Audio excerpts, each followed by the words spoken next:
they continue to impose these lockdowns that are destroying people's lives, with these governors being able to live in their mansions and not have to worry about these kind of things. It's like despicable. It's truly despicable. Warning, censorship. Warning, censorship. Are you in LA right now, by the way? Yeah, I live over in Hollywood. Okay. And PragerU's based out of LA. Very progressive of you, Will. Very much so. These new LA restrictions, have you read them? How do you feel about them? I can just read off some of the ones that I was reading earlier. If you're not exempt, all travel, including without limitation, travel on foot, bicycle, scooter, motorcycle, got to get scooter in there, automobile or public transit is prohibited. I could have asked you months ago if they've gone too far. How do you feel about these new ones? It's funny when you read those regulations. I was just talking with some people at the office today. I said, well, they didn't mention unicycles, so I guess I'm good with that. I'll be riding that around to everywhere I need to go. Yeah, exactly. But it's like, I mean, it's absolutely ridiculous. To think that we need to shut down Los Angeles again it's crazy. They're going to shut down the whole state again for a virus that has a 99.5% survival rate. 99.5%. In 1958, there was a flu. In 1968, there was a flu. And people, about the same deaths comparable in America, people died during that time as the same now. But they didn't shut businesses down. They didn't shut things down. They knew that this is a virus, and that's what happens when you have a virus. You do everything you can to make sure that it doesn't continue to spread and you be safe, but you don't shut down life. These people in these leftist cities in America are shutting down life.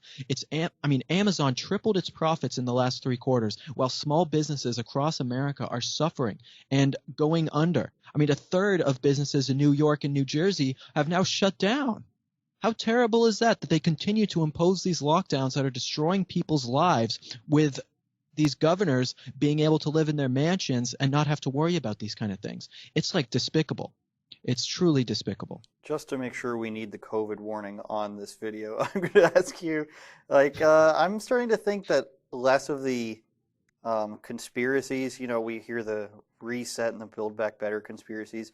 I'm starting to think that this is mostly a play for big business, like the Walmarts, the Amazons, and up here, they're still shutting down small businesses, but literally a block away, grocery store Costco is open. I'm starting to think that that was the plan here, was to shut down small businesses as long as possible, and along with that, you have to do the restrictions and the mask rules and everything, just so we can continue this lining of certain industries' pockets. And the politicians there where you are, man, and there's certainly almost everywhere politicians that are breaking their own rules. But for this guy to go on TV and say, the spirit of what we're going for has been broken by me lying about it being outside. What was your first reaction when you saw that? We actually made a sketch comedy video about it.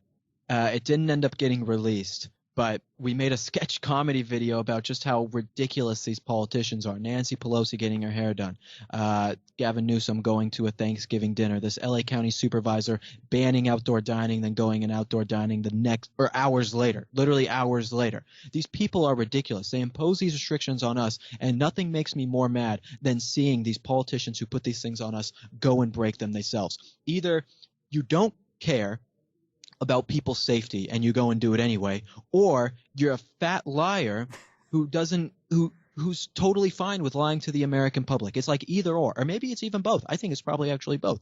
That I don't think these people love this country. I think they hate America and they want chaos, and that's what the left is all after. Thanks for watching another episode of Andrew Says. Don't forget to like, share, and subscribe. Go directly to rebelnews.com, and you can also find more of my content at Andrew Says on YouTube.